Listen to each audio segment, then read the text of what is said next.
Okay, this is not gonna be a really long review. This is gonna be a pretty short one. This one's a plain simple story.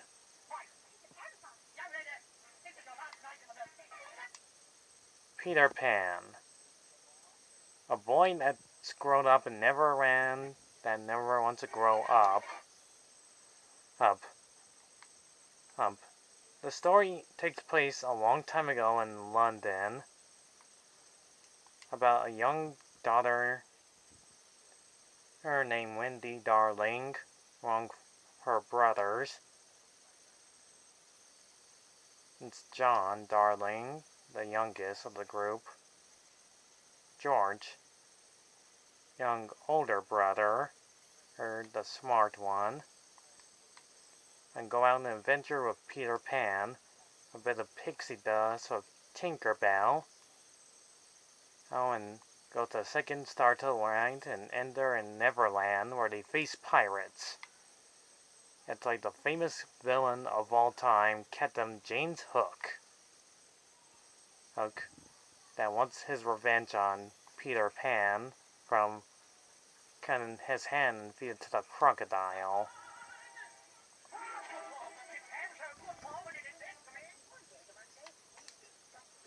And Captain Hook's worst fear is the tick-tock crocodile.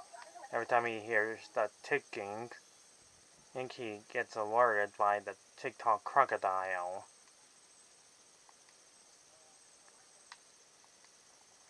The story is actually pretty simple enough.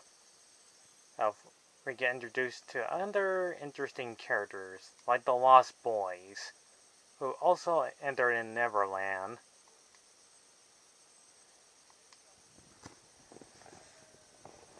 And that team up with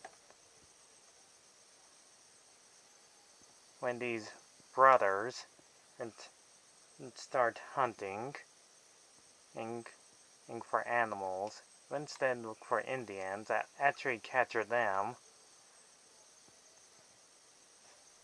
If Tiger Lily doesn't show up by sunset, burn a mad stake. And turns out their own daughter, Princess Tiger Lily, has been captured. While Peter Pan and Wendy meet a couple of mermaids, which is the very first time in Disney history in 1953 did this one, and waiting nearly like 36 years before we got the Disney's Little Mermaid.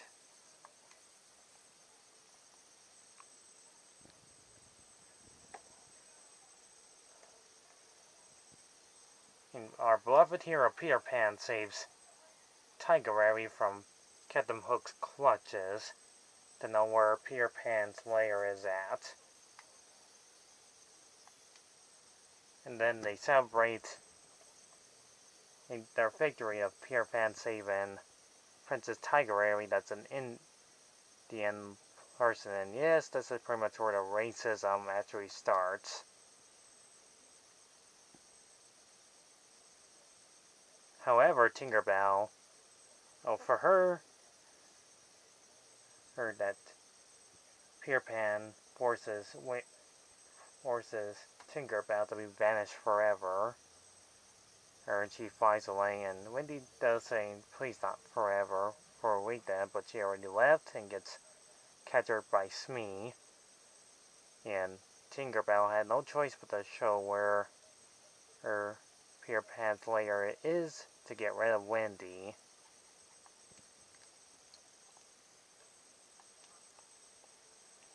And they want to return to their own home. After singing the touching story about their own mother. They also get captured by Captain Hook and his crew, or they finally know where his lair is at Hangman's Trees. And so they sing a song, join up with Captain Hook, or Walk the Plank. Yes, there's lots of songs in this movie as well. Captain Hook was going to use a ticking time bomb to blow up Peter Pan once and for all. But luckily, Peter Pan actually survives the explosive.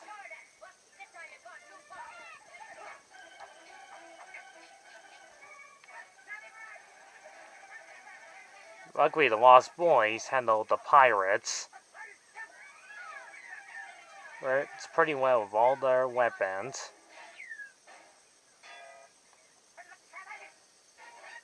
And Captain Hook challenges Peter Pan, and that he calls him a coward, and he has to fight him fair or without flying.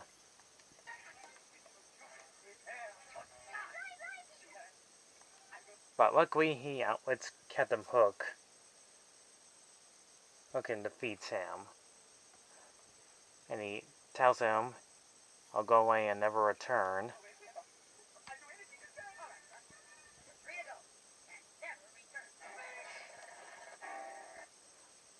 He tries to attack Peter Pan from behind, but that misses and falls inside the belly of the alligator, or running away in a pretty hilarious scene.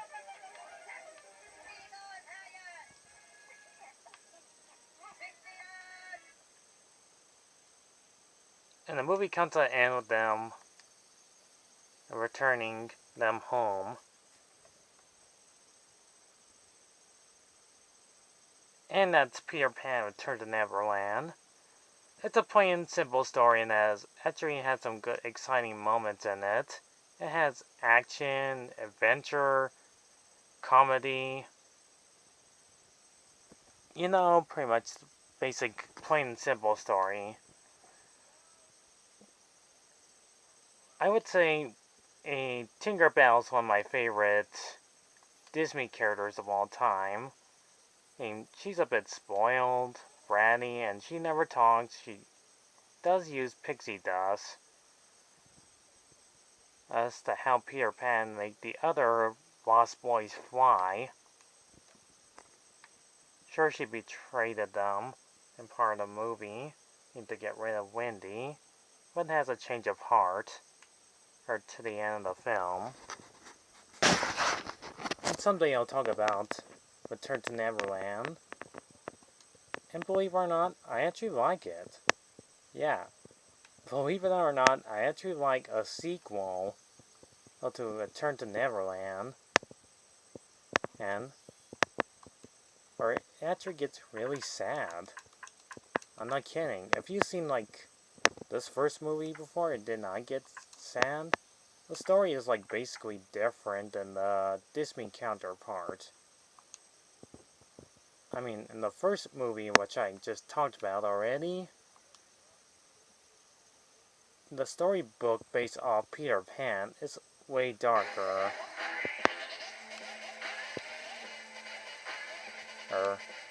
Like Captain Hook was about the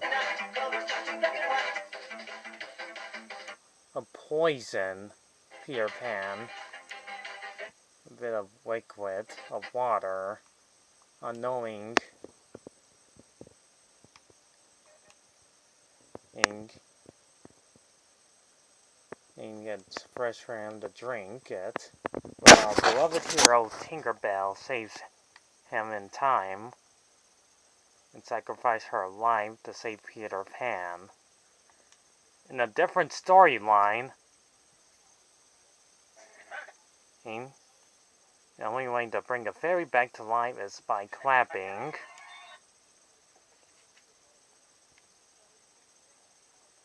Or if someone doesn't believe in fairies, he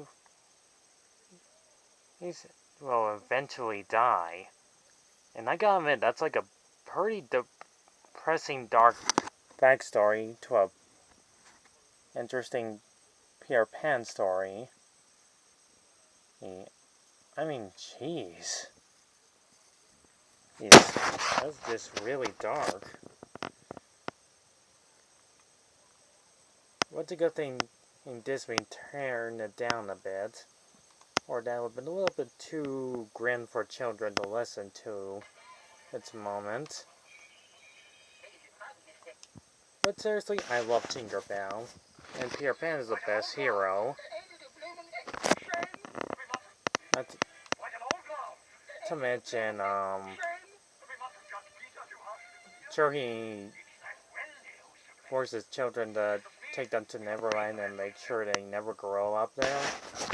It's like, before we actually had cons and all that. And not to mention, this takes place in the 1900s, a long time ago.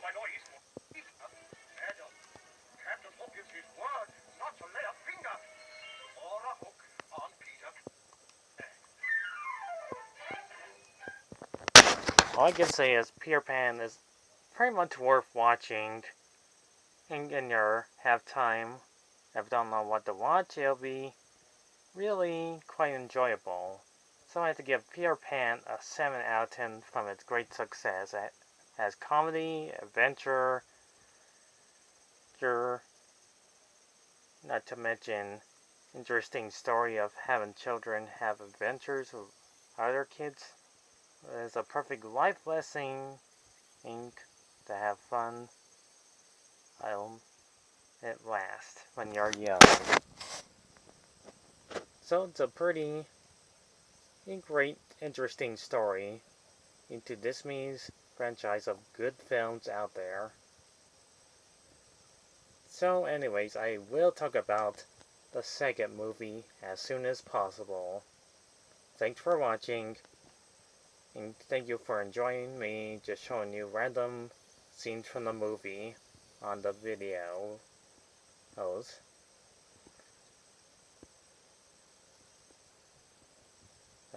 All I can say is, it'll be worth your time and effort to it.